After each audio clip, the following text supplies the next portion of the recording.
విశాఖలో సీప్లేన్ సర్వీసులు నడపడానికి గల సాధ్యాసాధ్యాలని అన్వేషించేందుకు కేంద్ర ప్రభుత్వ రంగ సంస్థ మినీరత్న కంపెనీ పవన్ హాన్స్ సంస్థతో పోర్ట్ అధికారులు ఇప్పటికే ఫిజిబిలిటీ స్టడీ పూర్తి చేశారు.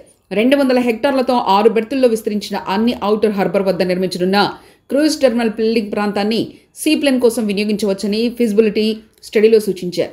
సాధారణంగా విమానాలు ఆకాశంలో చక్కర్లు కొడుతూ నేలపై ల్యాండ్ అవుతాయి.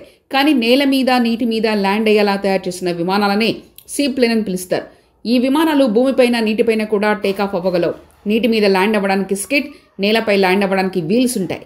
వీటి పరిణామం చిన్నదిగా ఉండడం వలన పెద్ద పెద్ద విమానాలు చేరలేని ప్రాంతాలకు కూడా ఇవి వెళ్లే అవకాశం ఉంటుంది. 2 రకాల సీప్లేన్లు ఉన్నాయి. ట్విన్ ఇంజిన్ ట్విన్ సీటర్లో విమానయాన సిబ్బందితో కలిసి 19 మంది, సింగిల్ సీటర్లో 9 మంది ప్రయాణించవచ్చు.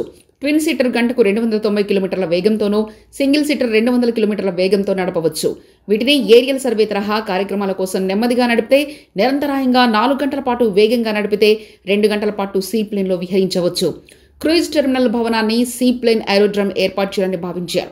అదేవిధంగా ఔటర్ హార్బర్లోని నీటిలోని సీప్లేన్ ల్యాండ్ అయ్యేందుకు ఏరోడ్రమ్ కూడా సిద్ధం చేయాలనుకున్నారు. 3 రాష్ట్రాలని గంటలో చుట్టి వచ్చేలా సీప్లేన్ సర్వీసులో నడపాలని ప్లాన్ చేశారు.